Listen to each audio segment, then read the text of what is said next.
Voici le couteau que j'ai pris avec moi lors d'un bivouac à l'été 2019. Il pèse 219 grammes. Mais ça, c'était avant. Restez bien jusqu'à la fin de la vidéo pour voir ce que je prends en rando maintenant. La rando légère, la tanière de JR.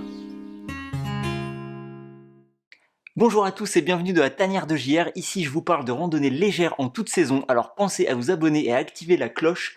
C'est gratuit et vous serez informé de la sortie de mes prochaines vidéos. Juste avant de découvrir la randonnée légère, j'étais parti pour un bivouac d'une nuit. C'était à la fin de l'été 2019, j'avais 12 kilos sur le dos. Rien que le sac que j'avais il pesait plus de 2 kilos vide.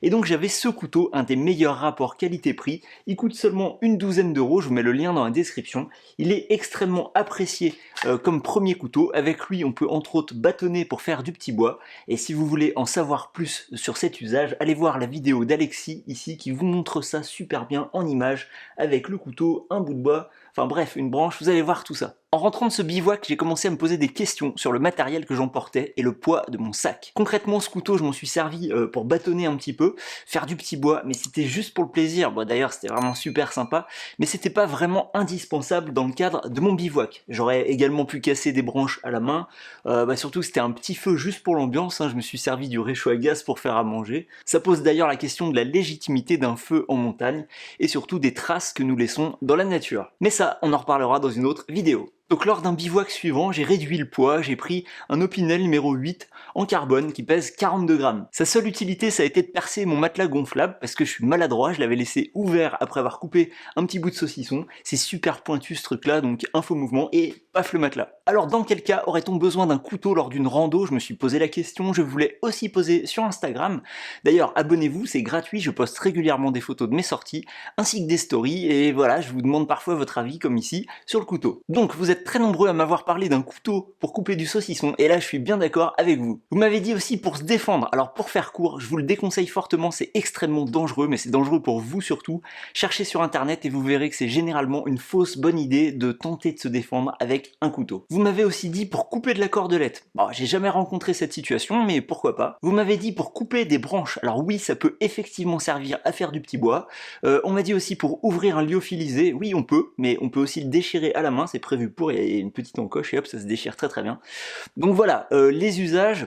Alors sans parler de réduire le poids de son sac juste pour le plaisir de le réduire, il n'y a quand même pas énormément d'arguments en faveur d'un couteau quand on part en randonnée légère, même si on part pour plusieurs jours ou plusieurs semaines. Donc j'ai analysé mes besoins et il en est ressorti après une longue réflexion que j'aurais besoin d'un couteau en rando itinérante juste pour couper du saucisson et du fromage que j'achèterais dans une ferme ou un village, et aussi pour ouvrir de temps en temps un sachet sous vide de semoule au chocolat pour un petit déj.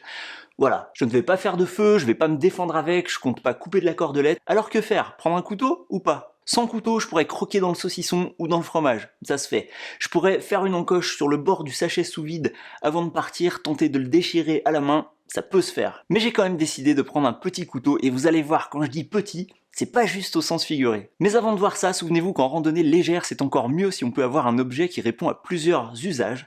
Donc j'ai pris un couteau qui me permet aussi de me couper les ongles, et ça c'est limite le plus utile quand on part au moins une semaine. Alors il y a des modèles de couteaux avec des coupe-ongles intégrés, mais j'en ai choisi un avec des petits ciseaux. Ils sont très pratiques pour ouvrir un sachet sous vide, ou bien pour couper ses ongles, c'est facile à faire. Le résultat est très propre, il y a même une petite lime très utile car on s'abîme souvent les ongles quand on vit à l'extérieur. J'ai pris un Victorinox classique, cet outil pèse seulement 21 grammes, il est minuscule. Je l'ai utilisé tout au long de ma traversée des Alpes, je ne reviendrai pas en arrière, il est absolument parfait pour randonner léger. Et je pense vraiment qu'on n'a pas besoin d'une lame plus grande, même sur un gros morceau de fromage ou sur un gros saucisson.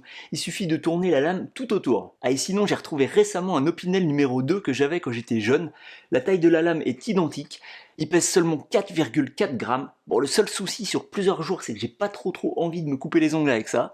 Alors, on peut aussi ajouter un petit coupe-ongle, mais ça sera probablement plus lourd que le Victorinox classique. Après, si c'est pour une sortie de 3 ou 4 jours, l'Opinel numéro 2, ça pourrait suffire.